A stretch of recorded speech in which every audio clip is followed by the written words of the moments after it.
Genkatan senjata yang rapuh antara Washington dan Teheran dengan cepat mulai runtuh.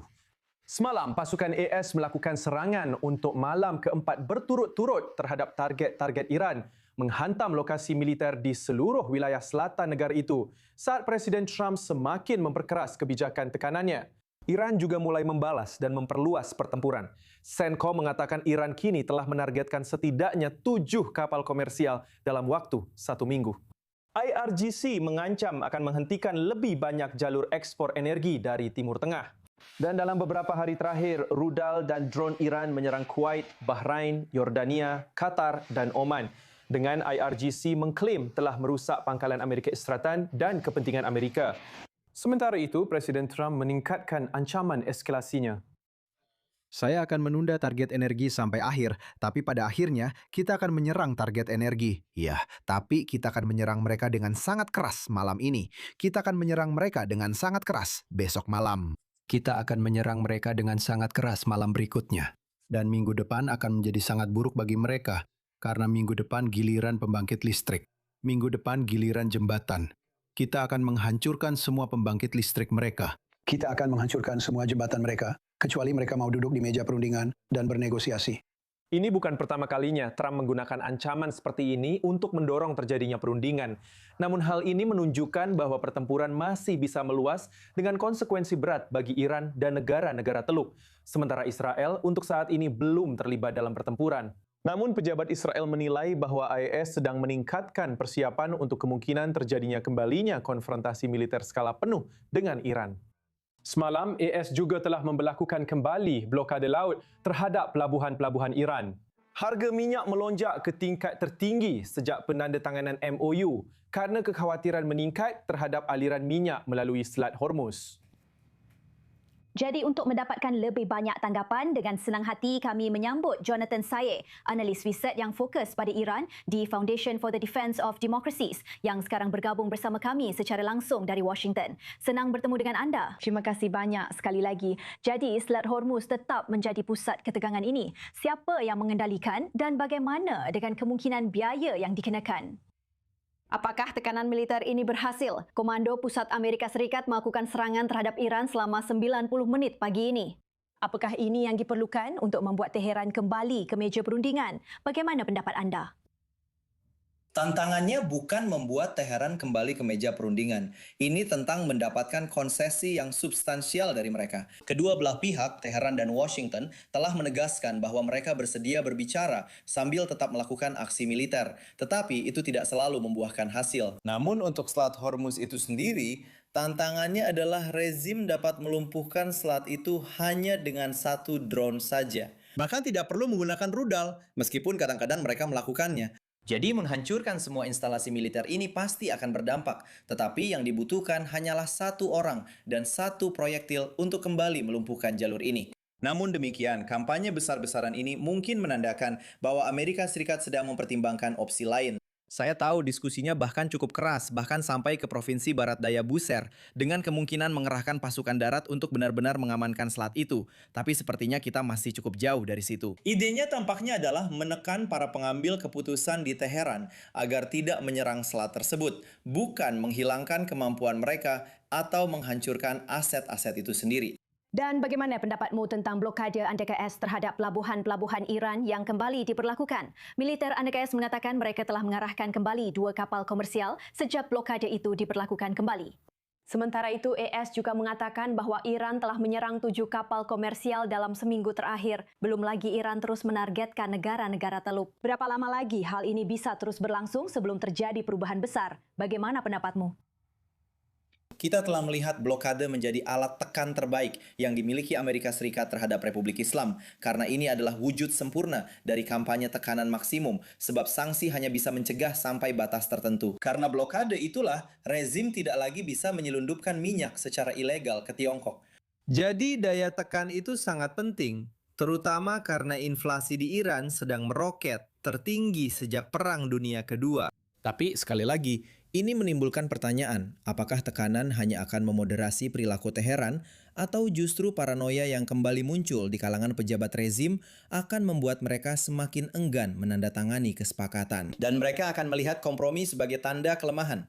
Sejauh ini, semua tanda mengarah ke kemungkinan yang terakhir. Jadi ini sebenarnya bukan tentang memanfaatkan semua kemampuan ini untuk mendapatkan kesepakatan yang lebih baik, tetapi benar-benar berupaya melemahkan rezim dari dalam agar membuka jalan bagi transfer kekuasaan secara sistemik di Teheran. Orang juga akan berpikir bahwa hal ini mungkin akan memalukan bagi rezim jika harus kembali ke meja perundingan setelah serangan militer ini, belum lagi penutupan pelabuhan. Sementara itu, harga minyak dunia dan harga gas di Amerika Serikat kembali naik. Pemilu paruh waktu jelas sudah semakin dekat. Apakah anda benar-benar berpikir bahwa Trump akan menargetkan lokasi-lokasi penting itu, termasuk jembatan dan fasilitas energi seperti yang dia janjikan? Tandanya memang nyata dan ada beberapa kasus di mana beberapa lokasi ini terkena serangan pada fase pertama perang beberapa bulan lalu, tapi belum dipastikan apakah itu memang target yang disengaja atau hanya akibat dari serangan lain. Tapi tantangannya bukan pada targetnya, melainkan pada pesan di baliknya. Gagasan bahwa menghancurkan infrastruktur dan kemampuan ini dan memberikan tekanan pada semua orang Iran dengan harapan itu akan berubah menjadi tekanan pada rezim dan kemudian menghasilkan kesepakatan yang lebih baik. Tidak hanya berisiko membuat rakyat Iran menjauh, tapi juga didasarkan pada perhitungan yang keliru. Bahwa tekanan baru seperti yang sudah kami katakan sebenarnya akan membuat perilaku rezim menjadi lebih moderat. Padahal kenyataannya tidak demikian. Dan tantangannya di situ adalah pesan yang harus disampaikan dengan jelas adalah jika infrastruktur penting diserang di dalam Iran, tujuannya adalah untuk memberdayakan masyarakat luas.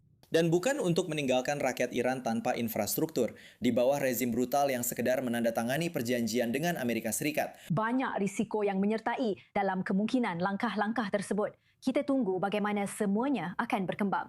Langsung dari Washington, seperti biasa, kami menghargai wawasan anda. Jonathan Saye, terima kasih banyak. Terima kasih. Dan sekarang untuk informasi lebih lanjut, senang sekali bisa menyambut di studio Denny Ayalon, mantan Duta Besar Israel untuk AISES dan mantan Wakil Menteri Luar Negeri Israel. Koresponden senior Timur Tengah kami, Ariel Ozeran, dan koresponden Bilal Sladem. Tuan-tuan, terima kasih banyak Duta Besar. Senang sekali anda kembali di studio. Donald Trump telah tampil dengan sangat agresif bisa dibilang. Ceritakan kepada kami tentang pesan yang sedang ia sampaikan kepada pihak Iran saat ini. Rasanya dia mulai kehilangan sedikit kesabaran sekarang. Menurut saya, ketika Anda berbicara tentang Trump dan pesannya, semuanya harus disesuaikan dengan tanggal dan suasana hati Presiden saat ini. Saya rasa dia sangat marah kepada pihak Iran dan itu memang wajar karena dia telah memberikan begitu banyak kepada mereka selama negosiasi. Nota kesepahaman yang dicapai sangat menguntungkan pihak Iran. Jadi saya rasa mereka sedang membuat kesalahan strategis. Mereka selalu suka bermain di tepi jurang. Tapi menurut saya, ketika mereka mencoba terus menekan Amerika Serikat dan mendapatkan lebih banyak keuntungan, mereka berisiko jatuh ke jurang. Dan kita harus ingat di sisi lain, bagi mereka jatuh ke jurang bukan berarti mempertaruhkan kekuasaan mereka sendiri, karena mereka bisa melakukan apa saja yang mereka mau. Mereka tidak peduli dengan 80 juta rakyat Iran yang menentang mereka jika semuanya akan hancur.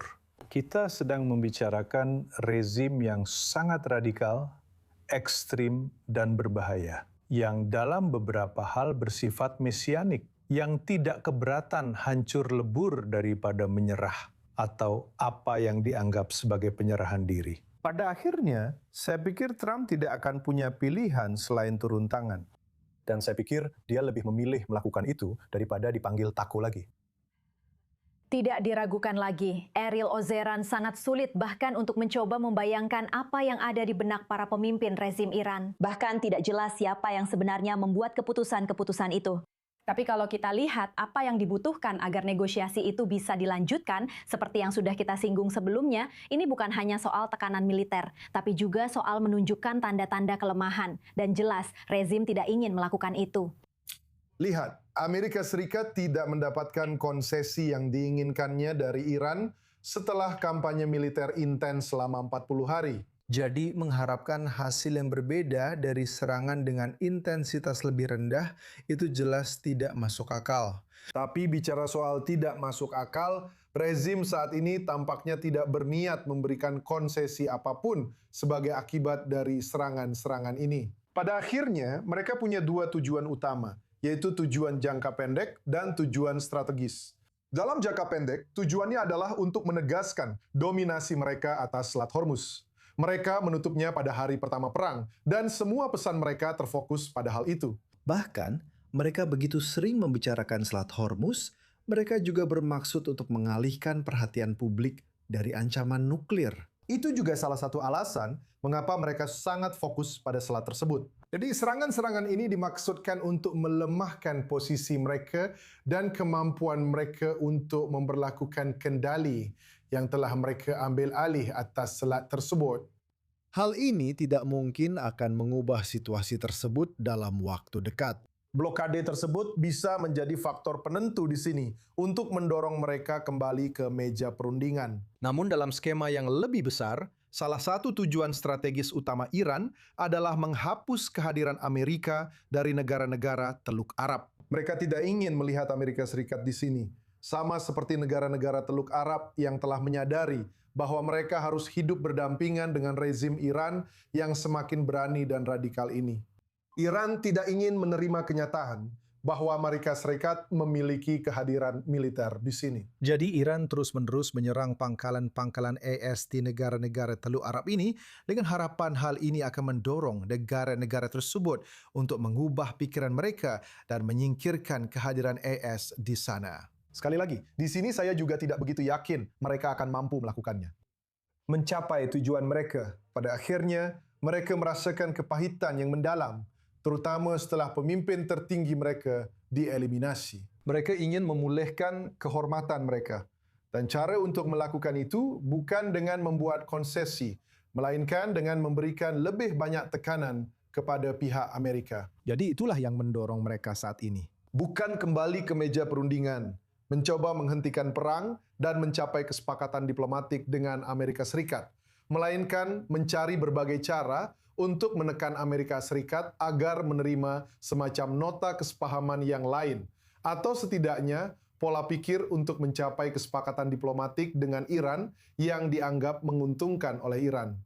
Dan balik, sementara Iran terus menargetkan negara-negara Teluk Sekutu Amerika juga tentu saja, kita tidak bisa tidak memperhatikan bahawa Iran sama sekali tidak berusaha memberikan dampak apapun pada Israel. Dan itu sangat mungkin karena Israel akan langsung membalas dengan cara yang sama hampir seketika. Jelaskan kepada kami strategi rezim Iran di sini yang hanya menjaga agar serangan rudal dan drone mereka tetap terfokus khususnya pada negara-negara Teluk. Ya, jadi pada dasarnya Iran punya dua kartu utama yang bisa dimainkan di sini, yang paling penting bagi mereka. Yang pertama adalah Selat Hormuz, seperti yang dikatakan Ariel di sini. Dengan memberikan tekanan ekonomi lebih besar pada Donald Trump dan ekonomi global, mereka akan memberikan tekanan lebih padanya. Dan juga serangan terhadap negara-negara Teluk. Bagaimanapun, kita melihat bahawa mereka lebih peduli atau hal utama yang mereka pedulikan sebenarnya adalah kemakmuran dan stabilitas di kawasan, jauh lebih dari hal lainnya. Dan dengan menyerang mereka, menurut mereka, orang-orang Iran berpikir bahawa inilah cara untuk menekan Donald Trump juga. Tapi ketika menyangkut orang Israel, ceritanya berbeda di sini. Mereka menghindari menyerang Israel sampai pada titik di mana orang Amerika bahkan membawa pesawat tanker bahan bakar, pesawat pengisian bahan bakar dari negara-negara Teluk ke Israel, ke Bandara Ben Gurion, dengan mengetahui bahwa orang-orang Iran sebenarnya tidak akan menargetkan mereka. Jadi inilah Israel yang menunggu orang-orang Iran melakukan kesalahan, seperti yang dikatakan oleh seorang pejabat Israel dalam minggu lalu, untuk menyerang Israel. Dan kemudian Israel akan merespons bukan secara proporsional, tetapi akan menjadi operasi skala penuh. Dan inilah yang sedang ditunggu oleh Israel. Untuk saat ini, orang-orang Iran menahan serangan ini terhadap Israel. Saya rasa mereka tidak punya alasan apapun untuk melakukan itu, setidaknya untuk sekarang. Tapi jika perang kembali berlanjut dengan Amerika, saya pikir Hizbullah benar-benar akan ikut berperang. Dan kemudian semuanya akan terjadi lagi di kawasan ini. Tentu saja kesalahan perhitungan apapun bisa mengubah arah dari semua perkembangan ini. Dan Duta Besar berbicara tentang Israel. Kita tahu bahwa Benjamin Netanyahu kemungkinan akan berada di Washington. Dia akan pergi untuk menghadiri pemakaman Senator Lindsey Graham tentu saja. Dan ada banyak spekulasi bahwa akan ada pertemuan di Gedung Putih dengan Presiden Donald Trump. Dia punya banyak hal yang harus difokuskan. Bicarakan kepada kami, bukan hanya tentang ancaman, bukan hanya tentang Iran, tetapi pemilu hanya tinggal beberapa bulan lagi. Ya Benita, tentu saja ini adalah momen yang sangat menyedihkan. Dengan Meninggalnya Senator Lindsey Graham yang merupakan sahabat dekatnya yang sangat setia, tetapi juga seorang Amerika yang hebat. Duta Besar, sayangnya saya harus menyela Anda karena sepertinya kami mengalami masalah teknis dengan mikrofon Anda. Jadi kami akan kembali ke poin itu sebentar lagi. Dan saya akan meminta Ariel Ozeran untuk menanggapi persis soal itu. Apa yang akan menjadi perhatian utama bagi Benjamin Netanyahu ketika dia mungkin akan bertemu langsung dengan Donald Trump dalam beberapa hari ke depan? Ya, ini untuk menyelaraskan posisi antara Yerusalem dan Washington dalam berbagai isu. Yang paling utama, Iran. Israel memang berada di luar arena, tapi itu tidak berarti Israel tidak punya kepentingan atau suara dalam apa yang ingin dilihatnya dilakukan Amerika Serikat di Iran. Juga pembicaraan yang dimediasi Amerika Serikat dengan Lebanon. Sekarang secara resmi tidak akan ada pertemuan antara Perdana Menteri Netanyahu dan Presiden Lebanon Joseph Aoun.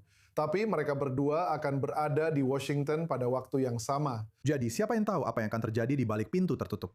Juga terkait Suriah, Presiden Trump sepertinya mengindikasikan bahwa dia ingin melihat pasukan Israel ditarik tidak hanya dari Lebanon, tetapi juga dari Suriah. Tapi yang paling utama adalah bagaimana mencapai tujuan Israel di Iran. Tanpa ikut serta secara aktif dalam operasi militer, tetapi juga bisa berkoordinasi untuk operasi militer gabungan di masa depan, seperti yang kita lihat selama Perang 40 hari. Saya akan langsung mengembalikan pertanyaan itu kepada Duta Besar, dan mari kita mulai lagi dengan pendapat Anda tentang hal itu. Apa yang perlu dicapai oleh Benjamin Netanyahu jika pertemuan ini benar-benar terwujud? Dan kita tahu bahwa operasi gabungan antara Amerika Serikat dan Israel pada akhir Februari dimulai dengan sangat-sangat mengesankan. Apa pendapat Anda? Ya, pertama-tama ini adalah kesempatan yang luar biasa. Kami bilang ini adalah momen yang ditetapkan, tapi ini benar-benar kesempatan besar. Karena kalau tidak, saya tidak yakin akan ada pertemuan sebelum pemilu di sini pada akhir Oktober. Yang pasti, Presiden akan menemuinya. Sungguh tak terbayangkan bahwa Netanyahu akan berada di Washington dan tidak akan bertemu dengan pihak Gedung Putih. Tapi seperti yang dikatakan Ariel, Iran mungkin menjadi isu yang sangat-sangat besar dalam agenda. Saya pikir Lebanon juga sangat penting. Salah satu kesalahan strategis yang dilakukan oleh Amerika, dan kita harus mengatakannya apa adanya, adalah menyetujui keterkaitan antara Lebanon, Selat Hormuz, dan Iran. Dan saya pikir Netanyahu akan mencoba untuk memutus keterkaitan itu. Dia juga akan mencoba untuk merundingkan syarat-syarat penarikan pasukan Israel dari beberapa pos di Lebanon. Untuk memastikan bahwa tentara Lebanon akan diperlengkapi dan benar-benar mampu menghadapi Hizbullah. Ini adalah sesuatu yang juga sangat-sangat penting. Dan saya akan mengatakan secara keseluruhan, ini adalah peluang besar bagi Netanyahu. Dan kita tahu bahwa Netanyahu bisa sangat meyakinkan dalam pertemuan empat mata untuk benar-benar menjadi penyeimbang terhadap orang-orang seperti J.D. Vance dan lainnya yang mendorong Amerika Serikat ke posisi yang sangat-sangat saya katakan lunak terhadap Iran. Tentu akan menarik untuk melihat apa yang terjadi ketika mereka benar-benar bertemu. Dan saya ingin tahu terkait dengan Lebanon, menanggapi apa yang baru saja dikatakan oleh Duta Besar, kita tahu bahwa di Roma, hari kedua dari putaran ke-6 pertemuan antara tim Lebanon dan Israel dengan mediasi Amerika Serikat kini telah selesai. Anda tadi membicarakan tentang zona percontohan itu. Apa hasil dari pertemuan-pertemuan itu? Dan tentu saja ini sangat menunjukkan bahawa meskipun ada keterkaitan dalam nota kesepahaman, pada kenyataannya di Italia pertemuan-pertemuan tetap berlangsung. Pertemuan-pertemuan tetap berlangsung dan akan ada pertemuan lagi sejauh yang kami pahami saat ini. Tapi pertemuan-pertemuan itu sangat-sangat teknis, seperti yang kita lihat. Karena sampai pada titik di mana mereka benar-benar memilih wilayah persis di mana pasukan Israel akan mundur dan di mana wilayah yang akan dimasuki oleh pasukan bersenjata Lebanon. Dan bagaimana sebenarnya mekanismenya akan berjalan pada akhirnya. Dan inilah perbedaan pendapat yang terjadi antara kedua pihak. Pihak Lebanon tidak ingin tentara Israel melakukan verifikasi setelah mereka mundur dan tentara Lebanon masuk. Tentu saja, membersihkan apa yang seharusnya mereka bersihkan. Infrastruktur yang dimiliki oleh Hizbullah, para anggota Hizbullah. Juga mencegah mereka kembali ke tempat-tempat itu. Karena kita tahu Hizbullah bisa diusir, tapi mereka akan bisa masuk kembali kemana saja, kapan saja mereka mau. Dan kesepakatan yang tampaknya menurut laporan di media Arab tapi juga dari orang kita sendiri, Raziel, adalah bahwa pihak ketiga yang akan melakukan itu. Belum jelas negara atau organisasi mana yang akan melakukan itu, tapi sepertinya juga UNIF misalnya dikesampingkan untuk peran ini. Jadi tidak akan ada pihak ketiga di sini. Isu lain yang sangat penting bagi pihak Israel adalah rumah-rumah pribadi di Lebanon Selatan, daerah mayoritas Syiah, di mana Israel mengatakan bahawa Hizbullah menyimpan senjata di sana. Sesuatu yang juga jelas kita lihat dari berbagai video dan foto yang dirilis oleh IDF. Dan pihak Lebanon saat ini mengatakan, dan inilah kesepakatannya menurut laporan, sekali lagi, bahawa hal ini akan dilakukan sesuai dengan hukum Lebanon. Yang berarti kemungkinan besar akan ada semacam hakim yang terlibat di dalamnya. Untuk mendapatkan persetujuan atau lampu hijau bagi tentara Lebanon untuk masuk ke rumah pribadi itu, memeriksanya dan kemudian melaporkannya nanti. Pembaruan yang menarik datang dari Roma dan seperti yang kita katakan, pada saat yang sama kita menunggu untuk melihat bagaimana semuanya akan terhubung dengan nota kesepahaman ini.